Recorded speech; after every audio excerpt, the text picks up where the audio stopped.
as they thought it was. In fact, it was even funny, man. I just saw some other day on YouTube. I forgot my man's name. He has a YouTube channel. He broke down Eazy E and N.W.A songs, and he said, "Man, you know what? No disrespect to nobody. Most of these songs were actually satire. They were not the gangster songs they were talking about. You know, they talked to some gangster shit, but if you listen to them carefully, they were funny. They were fat satire because all these guys in real life are some funny dudes. Dre, Cube, and Eazy are all funny dudes, man. And they put a lot of that comedy into the record, and they also put that same energy. And you know, I see you, Russell. Much love to you, Doc. We got your question coming after this, Russell. I promise. Okay, and when they went to the studio, they brought some of that same comedy. Listen to some of those skits. It was just talking like a gang of shit. And then when Rodney King and the 92 riot jumped off, "Fuck the Police" became the national anthem. But look at the prelude to "Fuck the Police" and how they got to that part. Okay, and you'll see it was a whole different. It wasn't just about the police. It was a court scene, blah blah blah blah blah blah, and it made for a whole different narrative. And I think that's what made it. That's what made it interesting. When my man broke this, he got a YouTube channel. He broke it down, and I listened to it. In fact, I reached out for him. And I want to get him on the show at one point to talk about that because he broke down. I think N.W.A made like 60 some odd songs. Out of the 60 some odd songs, there was only maybe about 9 or 10 that was actually hardcore gangster. Most of them was kind of satirical. Yep. I know exactly what channel you're talking about. I saw that too. And I'll try to make the connection. He breaks it down very interesting. His theory is that they started out. His theory is that they started out as a parody group, but people took them serious, so they ran with the serious thing. Right. And when I tell people all the time, when Eazy was at my house, I said, "Man, how long you gonna play this gangster stuff? As long as they keep paying me for it, okay? You know, as long as they gonna pay me for it, Lonzo, I'm gonna keep on doing it. Hey, man, I ain't mad at you, Doc. And this is one reason why." Even at that time, I couldn't really do it because I knew they wasn't serious. It wasn't a serious move like that. It was just something they was doing, and it was like, "Nah, y'all gonna do that? Okay, cool. That's fun.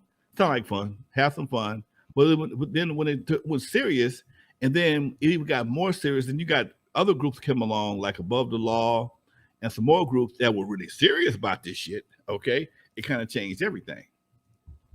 Man, that's a great theory, dude. Russell has a question. Shout out to Russell. Thank you so much for the 10 bones. Russell says, Kid Frost said Eazy had went to get acupuncture and may have gotten AIDS that way. What's your take on that, Lonzo? I saw Kid Frost his interview, and he said that, you know, Kid Frost was a Gemini too, right? Yeah, he'll think his birthday right around your birthday. And me and Frost was talking together. We was in Vegas together a couple of months ago. And he's the same dude he was. And I met him back in 1984, man. And I saw the interview. He was saying that, you know, he believed that Eazy had went to a acupuncture, and he may have got his, because he was complaining about a leg or back or something. He said he felt he went to somebody else's acupuncture that was referred to him. He may have got his some dirty needles. I'm not sure, man. I'm not sure. I'd be crazy to sit and say, "Yeah, that's what happened." Nope, can't do that. But what Lonzo will tell you is he doesn't believe his ass died of AIDS. That's what he will tell you.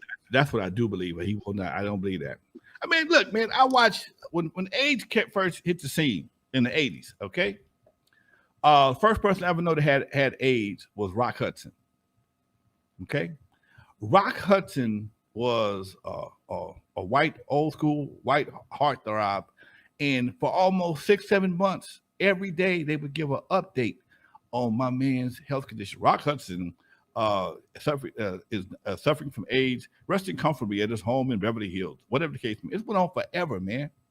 And he finally passed.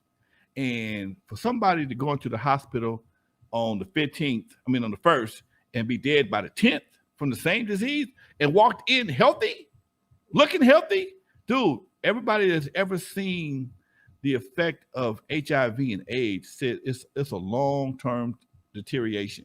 Okay, it's a slow death. Magic Johnson had HIV, and he's still kicking it today. And at that time, Eazy had more money than Magic did. Okay. Yep. And according to a report, Magic has no detection of HIV in his system whatsoever. Okay. Okay. So Eazy had the same money, if not more, and it was right around the same time, if I'm not mistaken. So he had access to all the resources that he had all the same access, all the same resources, dude. He had the same thing. Then the money was there, the resources were there. I forgot what year. Somebody tell me what year Magic 92 when he announced 91 and Eazy died 92.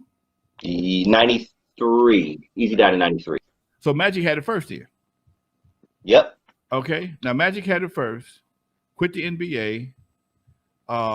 He's still living today. Magic a couple years younger than I am, and Eazy died 10 days after Magic had it 91. Okay, Eazy died 10 days after diagnosis. Come on, man.